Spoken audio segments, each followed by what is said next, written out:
जय हिंद दोस्तों। आज हम पढ़ने वाले हैं आरआरबी ग्रुप डी एग्जाम 2022 की तैयारी के लिए जीके जीएस और साइंस के महत्वपूर्ण प्रश्न जो कि ग्रुप डी एग्जाम 2022 के लिए काफी इंपॉर्टेंट साबित होंगे।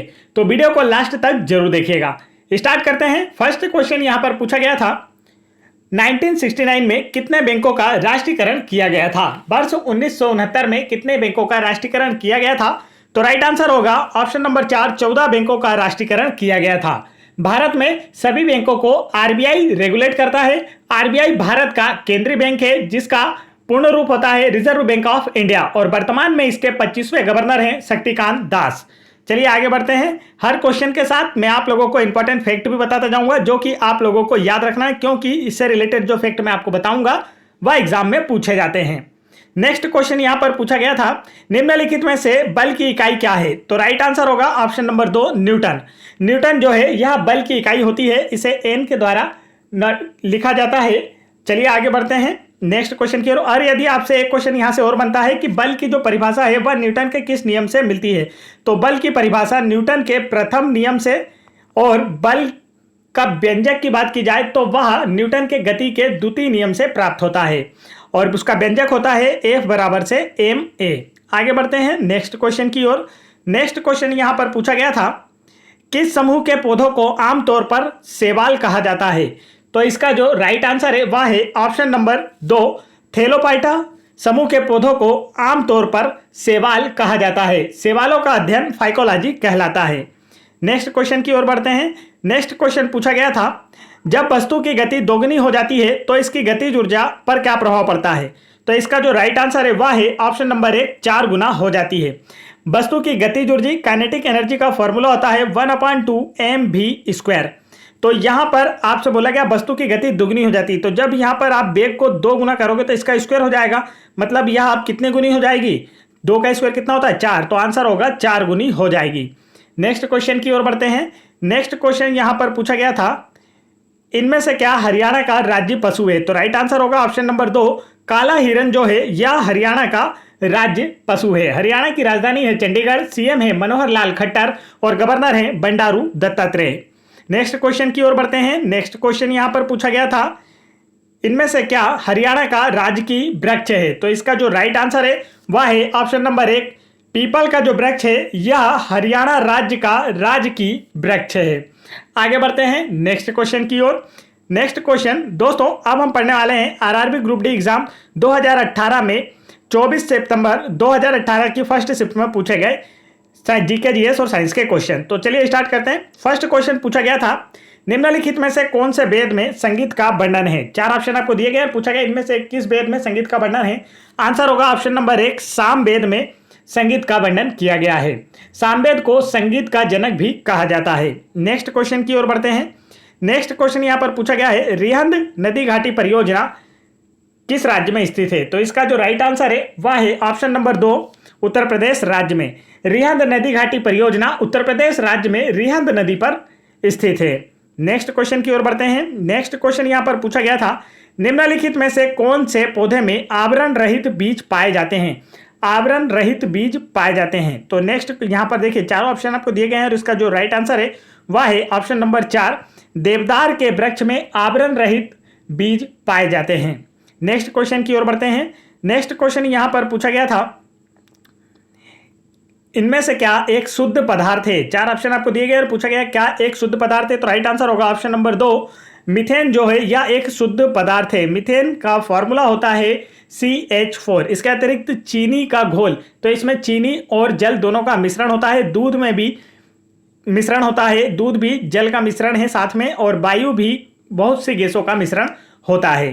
तो दूध में दूध और पानी दोनों होते हैं। तो यह तीनों मिश्रण के उदाहरण यहाँ पर शुद्ध पदार्थ पूछा गया था तो मीथेन, और मीथेन जो है यह प्राकृतिक गैस का मुख्य घटक होता है। फार्मूला है CH4।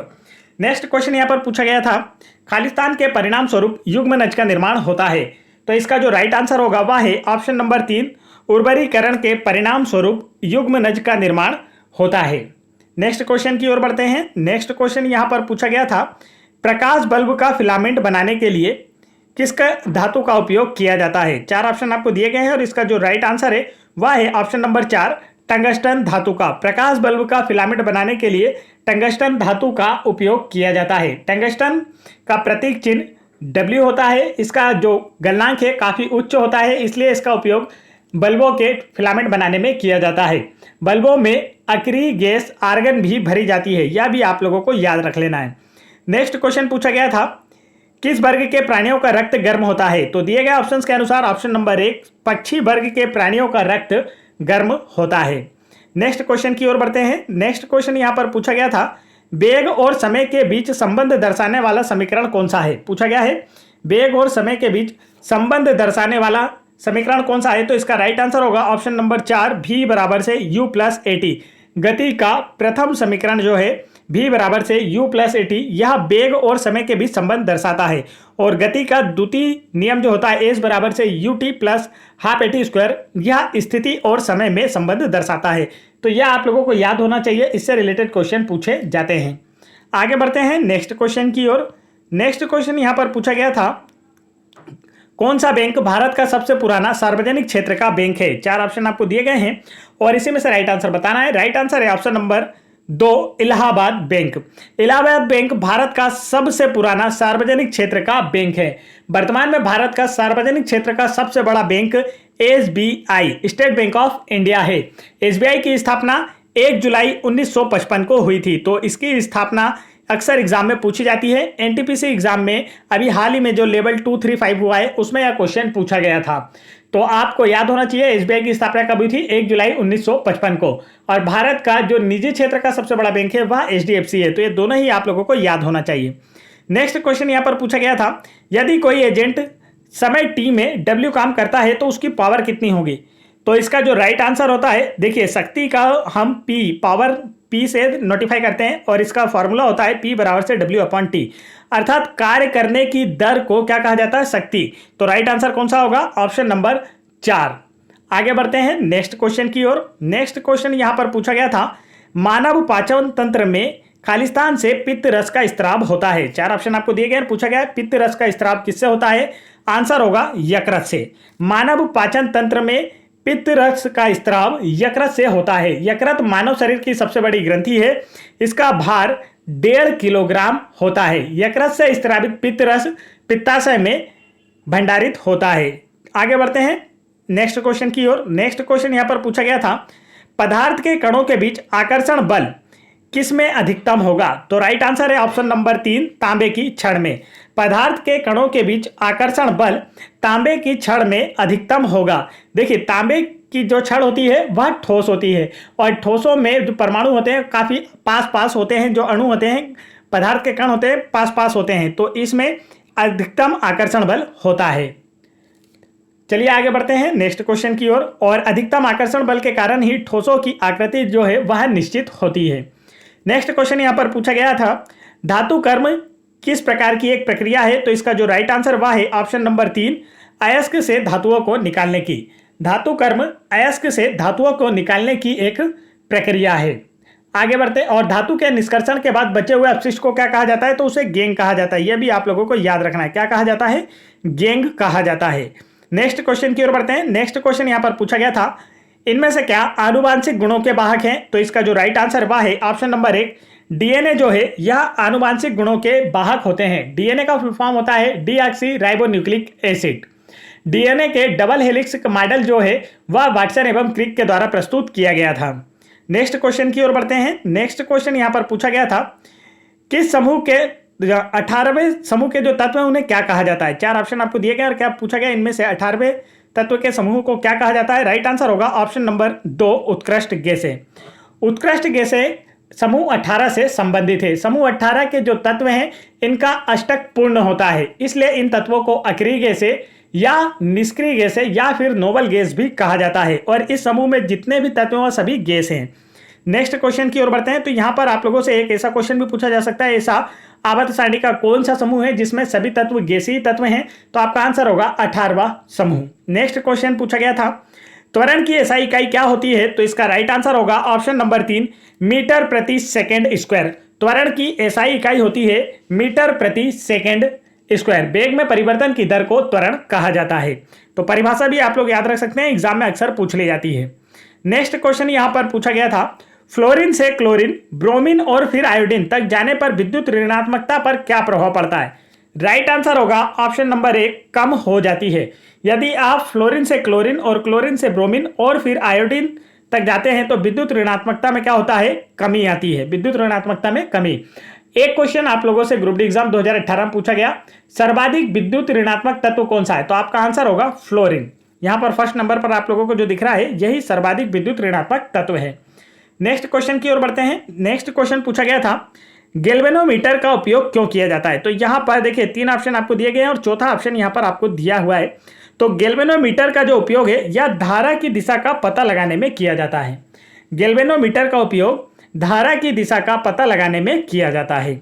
आगे बढ़ते हैं नेक्स्ट क्वेश्चन की ओर। नेक्स्ट क्वेश्चन पूछा गया था, खालिस्तान जंग का रासायनिक सूत्र है। 4 ऑप्शन आपको दिए गए और पूछा गया इनमें से क्या जंग का रासायनिक सूत्र है? तो इसका जो राइट आंसर है वह है ऑप्शन नंबर 2, Fe2O3 H2O जंग का रासायनिक सूत्र है। जंग लगना रासायनिक अभिक्रिया का उदाहरण है। नेक्स्ट क्वेश्चन की ओर बढ़ते हैं। नेक्स्ट क्वेश्चन पूछा गया था, भारत का पहला विदेश भवन निम्न में से किस राज्य में स्थापित किया जाएगा? तो इसका राइट आंसर है ऑप्शन नंबर 1, महाराष्ट्र में। भारत का पहला विदेश भवन महाराष्ट्र राज्य में स्थापित किया जाएगा। महाराष्ट्र की राजधानी है मुंबई, सीएम है उद्धव ठाकरे और गवर्नर हैं भगत सिंह कोश्यारी। नेक्स्ट क्वेश्चन की ओर बढ़ते हैं और यहां पर अभी उद्धव ठाकरे की सरकार गिर गई है, तो यहां पर नए सीएम जैसे ही बनते हैं इसकी अपडेट मैं आपको दूंगा। नेक्स्ट क्वेश्चन पूछा गया है, भारत में मेजर ध्यानचंद के जन्मदिन को किस दिन राष्ट्रीय खेल दिवस के रूप में मनाया जाता है? राइट आंसर होगा ऑप्शन नंबर 2, 29 अगस्त को। 29 अगस्त को हॉकी के जादूगर कहे जाने वाले मेजर ध्यानचंद का जन्म दिवस होता है और इसी अवसर पर भारत का राष्ट्रीय खेल दिवस मनाया जाता है प्रत्येक वर्ष 29 अगस्त को। नेक्स्ट क्वेश्चन की ओर बढ़ते हैं। नेक्स्ट क्वेश्चन यहां पर पूछा गया था, मैग्नीशियम की परमाणु संख्या 12 है तो इसकी संयोजकता कितनी होगी? तो इसका जो राइट आंसर है वह है +2। मैग्नीशियम की परमाणु संख्या है 12 और इसकी संयोजकता कितनी होगी? तो वह होगी +2। देखिए अब संयोजकता कभी भी 4 से ज़्यादा नहीं हो सकती है, ठीक है। संयोजकता जो होती है वह कभी भी 4 से ज़्यादा नहीं होती है, +4 तक जाएगी या फिर माइनस होते चली जाएगी। जैसे +1 हो सकती है, +2 हो सकती है, +3 हो सकती है, 4 और इसके बाद फिर -3, -2 और -1। इस तरीके से इसकी संयोजकता होती है, कभी भी आपकी +4 से ज़्यादा नहीं हो सकती है। अब देखिए मैग्नीशियम की परमाणु संख्या 12 है तो इसके अगर कक्षाओं में इलेक्ट्रॉन पूछे जाए तो मैग्नीशियम के कितने हो जाएंगे, किस हिसाब से बटेंगे? 2, 8 और फिर बचेगा 2। अब इसकी संयोजकता कितनी हो सकती है? तो देखिए यह मैक्सिमम या तो किसी को 2 दे सकता है या तो फिर 2 ले सकता है इलेक्ट्रॉन। तो यहाँ पर इसकी जो संयोजकता वह कितनी है? 2 है। आगे बढ़ते हैं नेक्स्ट क्वेश्चन की ओर। नेक्स्ट क्वेश्चन यहाँ पर पूछा गया था, नर्मदा घाटी परियोजना के विरुद्ध निम्न में से किस सामाजिक कार्यकर्ता ने सक्रिय रूप से भाग लिया था? तो इसका जो राइट आंसर है वह है ऑप्शन नंबर 4, मेधा पाटकर। मेधा पाटकर जो है यह नर्मदा बचाओ आंदोलन से संबंधित है। इनके द्वारा नर्मदा बचाओ आंदोलन चलाया गया है और यह जो आंदोलन है यह नर्मदा पर बने सरदार सरोवर परियोजना के विरुद्ध मेधा पाटकर के द्वारा चलाया गया था। नेक्स्ट क्वेश्चन की ओर बढ़ते हैं। नेक्स्ट क्वेश्चन यहाँ पर पूछा गया था, माउंट एवरेस्ट और माउंट एलब्रूस यूरोप की जो सबसे ऊंची चोटी है, दोनों पर फतह हासिल करने वाली सबसे कम उम्र की लड़की का नाम क्या है? तो इसका जो राइट आंसर वह है मालावत पूर्णा। माउंट एवरेस्ट और माउंट एलब्रूस दोनों ही की चोटी पर फतह हासिल करने वाली सबसे कम उम्र की महिला बनी है। आगे बढ़ते हैं नेक्स्ट क्वेश्चन की ओर। नेक्स्ट क्वेश्चन पूछा गया था, एथेनॉइक अम्ल का साधारण नाम क्या है? तो इसका जो राइट आंसर है वह है एसिटिक अम्ल।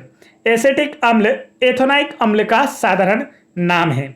एसिटिक अम्ल में जो 1 बिलियन होता है और अगर उसमें 7 से 8% एसिटिक अम्ल पाया जाता है तो इसे सिरका के नाम से भी जाना जाता है, जिसका उपयोग खाद्य सामग्री में व अचार बनाने में भी किया जाता है। आगे बढ़ते हैं नेक्स्ट क्वेश्चन की ओर। नेक्स्ट क्वेश्चन यहाँ पर पूछा गया था, नेत्र में प्रवेश करने वाले प्रकाश की मात्रा को किसके द्वारा नियंत्रित किया जाता है?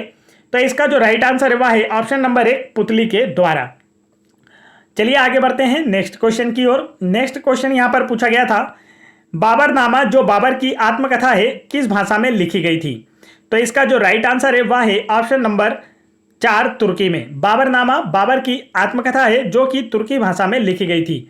बाबर का मूल नाम जहीरुद्दीन बाबर था। बाबर ने 1526 में मुगल वंश की स्थापना पानीपत के प्रथम युद्ध में इब्राहिम लोदी को हराकर की थी।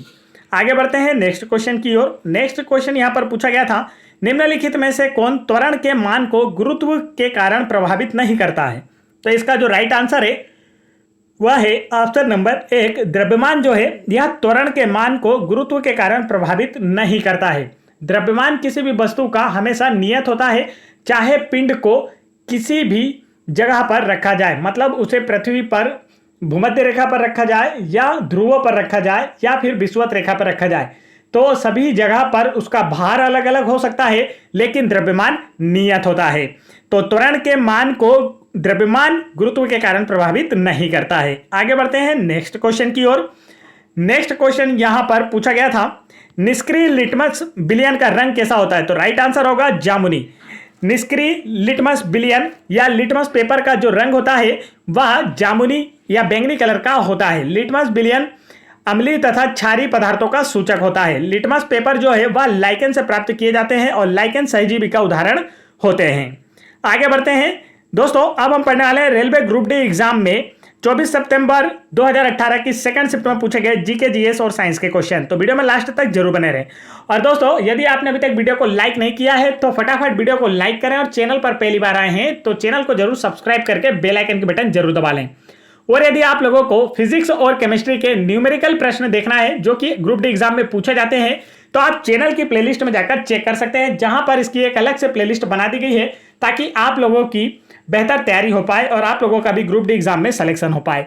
तो नेक्स्ट क्वेश्चन देखते हैं। नेक्स्ट क्वेश्चन यहां पर पूछा गया था, इनमें से जंतुओं का सबसे बड़ा समूह कौन सा है? राइट आंसर होगा ऑप्शन नंबर 2, आर्थ्रोपोडा जो है यह जंतुओं का सबसे बड़ा समूह है। इस समूह में कीट पतंगों को शामिल किया गया है। नेक्स्ट क्वेश्चन की ओर बढ़ते हैं। नेक्स्ट क्वेश्चन यहां पर पूछा गया था, एक समतल दर्पण द्वारा बनाई गई छवि की विशेषताएं क्या होती हैं? तो इसका जो राइट आंसर है वह है ऑप्शन नंबर 1, समान आकार की। समतल दर्पण का मतलब जो आप लोग अपने घर में अपने आप को देखने के लिए यूज करते हैं। आप लोगों के घरों में जो कांच होता है जिसमें आप अपना फेस देखते हैं वह समतल दर्पण होता है। तो समतल दर्पण पर बना हुआ प्रतिबिंब समान आकार का, सीधा, पार्श्व तौर पर उल्टा, मतलब आपको प्रतिबिंब में आपका सीधा बायां दिखाई देगा और बायां सीधा दिखाई देगा और आभासी होता है। आगे बढ़ते हैं नेक्स्ट क्वेश्चन की ओर। नेक्स्ट क्वेश्चन यहां पर पूछा गया था, नारियल की छाल का निर्माण किस ऊतक द्वारा होता है? तो इसका राइट आंसर है ऑप्शन नंबर 4, स्क्लेरेनकाइमा। स्क्लेरेनकाइमा को दृढ़ोतक के नाम से भी जाना जाता है, अर्थात यह एक दृढ़ ऊतक है जो पौधों को दृढ़ता प्रदान करता है और इसी का बना होता है। नारियल का जो छिलका होता है या छाल होती है स्क्लेरेनकाइमा ऊतक की बनी होती है। नेक्स्ट क्वेश्चन की ओर बढ़ते हैं। नेक्स्ट क्वेश्चन यहाँ पर पूछा गया था, ऊष्माक्षेपीय अभिक्रिया वह अभिक्रिया होती है जिसमें ऊष्मा निकलती है। ऊष्माक्षेपीय अभिक्रिया की बात की गई है, मतलब ऊष्मा का उत्सर्जन हो रहा है। अगर आपसे पूछा जाता ऊष्मा शोषी अभिक्रिया कैसी अभिक्रिया होती है, तो ऊष्मा शोषी अभिक्रिया में ऊष्मा का अवशोषण होता है और ऊष्माक्षेपीय अभिक्रिया में ऊष्मा निकलती है। नेक्स्ट क्वेश्चन की ओर बढ़ते हैं दोस्तों। नेक्स्ट क्वेश्चन यहाँ पर पूछा गया था, मुगल सराय रेलवे स्टेशन का नाम बदलकर किस प्रसिद्ध व्यक्ति के नाम पर रखा गया है? तो इसका जो राइट आंसर है वह है ऑप्शन नंबर 3, दीनदयाल उपाध्याय के नाम पर। मुगल सराय स्टेशन का नाम बदलकर दीनदयाल उपाध्याय स्टेशन कर दिया गया है और मुगल सराय स्टेशन जो है या दीनदयाल उपाध्याय स्टेशन जो है यह उत्तर प्रदेश राज्य में स्थित है। नेक्स्ट क्वेश्चन की ओर बढ़ते हैं। नेक्स्ट क्वेश्चन यहाँ पर पूछा गया था, पानी में एक अम्ल या क्षार का विलय करने को किस नाम से जाना जाता है? राइट आंसर होगा ऑप्शन नंबर 2, ऊष्माक्षेपी अभिक्रिया। पानी में एक अम्ल या क्षार को विलय करने को ऊष्माक्षेपीय अभिक्रिया के नाम से जाना जाता है। ऊष्माक्षेपीय अभिक्रिया में ऊष्मा मुक्त होती है। नेक्स्ट क्वेश्चन की ओर बढ़ते हैं। नेक्स्ट क्वेश्चन यहां पर पूछा गया था, ऊर्जा का उपयोग करते हुए पायरुविक का विघटन कहां होता है? तो राइट आंसर होगा ऑप्शन नंबर 3, माइटोकॉन्ड्रिया में। माइटोकॉन्ड्रिया में ऑक्सीजन का उपयोग कर पायरुवेट का विखंडन होता है। माइटोकॉन्ड्रिया को कोशिका का पावर हाउस या ऊर्जा गृह भी कहा जाता है।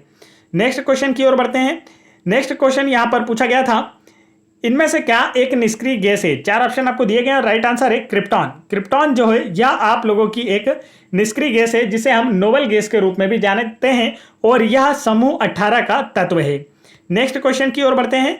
नेक्स्ट क्वेश्चन पूछा गया था, मुंबई की किस अनुपात दिशा में स्थित है जिसके कारण यहाँ भारी बारिश होती है? राइट आंसर होगा पश्चिमी घाट के। मुंबई जो है यह पश्चिमी घाट के अनुपात दिशा में स्थित है जिस कारण यहाँ भारी मात्रा में वर्षा होती है। चलिए आगे बढ़ते हैं नेक्स्ट क्वेश्चन की ओर। नेक्स्ट क्वेश्चन यहाँ पर पूछा गया था, विद्युत धारा के तापीय प्रभाव के व्यावहारिक अनुप्रयोगों पर आधारित नहीं है। 4 ऑप्शन आपको दिए गए और पूछा गया इनमें से कौन सा विद्युत धारा के तापीय प्रभाव पर आधारित नहीं है। राइट आंसर होगा ऑप्शन नंबर 3, इलेक्ट्रिक घंटी। इलेक्ट्रिक घंटी जो है यह विद्युत धारा के चुंबकीय प्रभाव पर आधारित है, तापीय प्रभाव पर आधारित नहीं है। आगे बढ़ते हैं दोस्तों नेक्स्ट क्वेश्चन की ओर।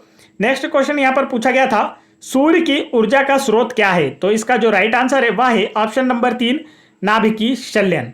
सूर्य की ऊर्जा का मुख्य स्रोत जो है यह नाभिकीय संलयन है। सूर्य की सतह पर सदैव हाइड्रोजन और हीलियम गैस का संलयन होता रहता है, जिसके कारण भारी मात्रा में ऊष्मा उत्पन्न होती है। नेक्स्ट क्वेश्चन की ओर बढ़ते हैं।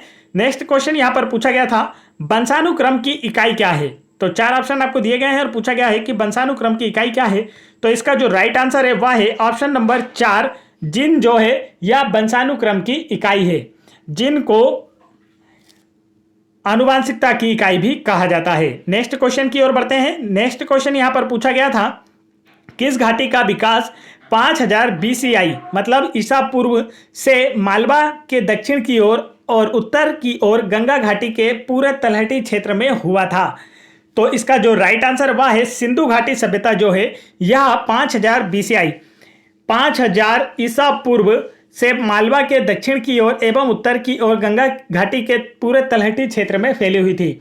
सिंधु घाटी सभ्यता की जो लिपि है यह भाव चित्रात्मक थी। सिंधु सभ्यता नगरीय सभ्यता का उदाहरण थी। तो दोस्तों आज का हमारा वीडियो यहीं पर समाप्त होता है। नेक्स्ट पार्ट हम आप लोगों के लिए जल्दी लेकर उपलब्ध होंगे। तो यदि आपने अभी तक वीडियो को लाइक नहीं किया तो फटाफट वीडियो को लाइक करें और चैनल को जरूर सब्सक्राइब कर लें। जय हिंद दोस्तों।